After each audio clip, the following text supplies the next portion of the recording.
Bir insan ölürken ne olur? Tüm sesler bir anda uzaklaşır. Zaman bükülür, dünya ağırlaşır. O an beden yavaşça kapanırken beyinde sessiz bir kimyasal sahne kurulur. Peki ya beynin kendi içindeki fırtınası? Milyarlarca nöronun kontrolsüzce ateşlendiği, bilincin kısa devre yaptığı o an, epileptik nöbet. Biri mutlak son, diğeri kontrolsüz bir patlama. Biri derin bir sessizlik, diğeri sağır edici bir gürültü. Bu iki uçurumun kenarında duran, kaos ve sükunet arasındaki o ince çizgiyi yöneten tek bir kimyasal anahtar var. GABA. Bugün GABA'nın gizli yolculuğunu izleyeceğiz. Epilepsinin elektrik fırtınalarından bir bebeğin dünyaya açık bilincine, meditasyonun derin huzurundan ölüm anında ruhun bedenden ayrılmasına eşlik eden o son anahtara kadar bir kimyasalın insanın varoluşuna nasıl yön verdiğini keşfedeceğiz.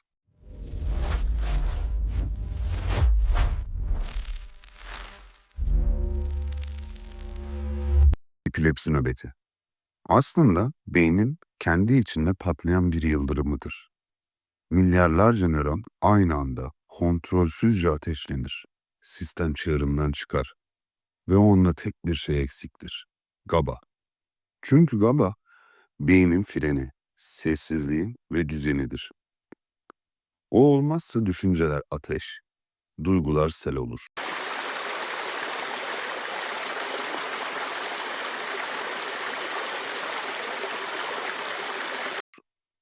Nöbet bu dengenin tamamen çöktüğü andır. Doktorların yıllardır epilepsiyi durdurmak için kullandığı ilaçların çoğu tek bir şeyi hedefler.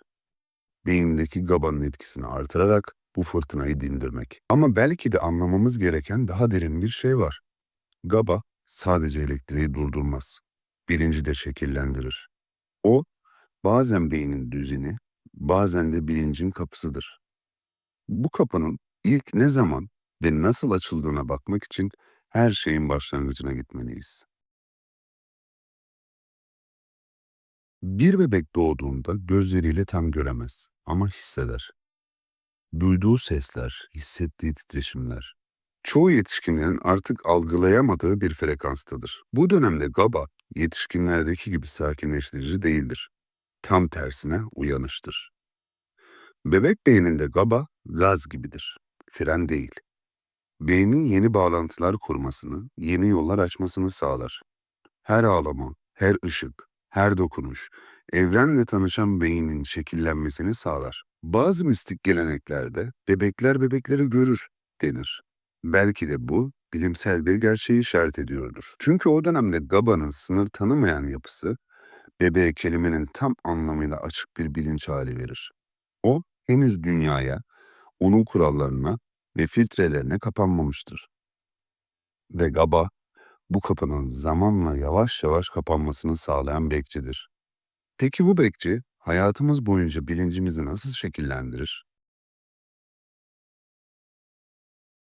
Bilincimizin sınırı beynimizin sessiz bölgelerinde gizlidir. Düşünceler, hayaller, farkındalık hepsi bir dengeye bağlıdır. Bu dengeyi kuran da yine GABA'dır. GABA yeterince güçlü olduğunda düşünceler arasındaki gürültü azalır. Zihin netleşir. O an şimdi de olursun. Bir müzisyenin notaları arasındaki sessizlik gibi GABA bilincin müziğini şekillendirir. Bazı insanların meditasyonda veya derin ibadet anlarında zamanın durduğu hissinden bahsetmesi bir tesadüf değil. Bilimsel çalışmalar bu anlarda GABA'nın beynin belirli bölgelerinde artış gösterdiğini kanıtlamıştır. Yani o derin huzur hissi aslında biyokimyasal bir sessizliktir. Peki ya bu sessizlik hayatın son perdesine nasıl bir role bürünüyor? Ölüm anında beyin aniden kapanmaz. Aksine kısa bir süreliğine hiperaktif hale gelir.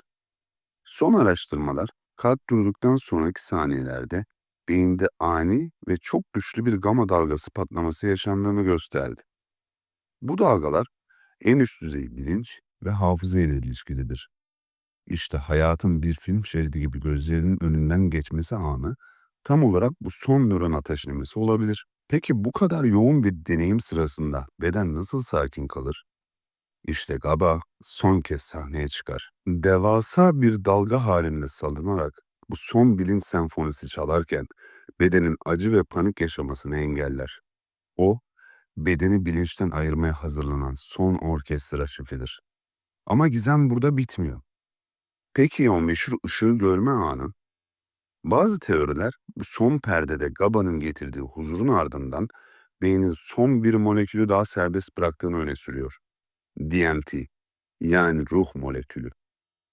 Kim bilir, belki de GABA'nın yarattığı o son sessizlik, bilincin fiziksel bedenden ayrıldığı, DMT'nin ise ruhu son yolculuğunu uğurladığı o son sinyaldir. Beyin kapanırken ruh, ya da adına her ne derseniz, bedenden uzaklaşır ve her şey mutlak bir sessizliğe döner. Hayat boyunca beynimiz bir sarkaç gibi çalışır. Bir yanda dopamin, serotonin gibi ateşleyen güçler, diğer yanda GABA, sessizlik, fren, denge. Ruhun bedendeki dansı aslında bu kimyasal dengeyle sürer.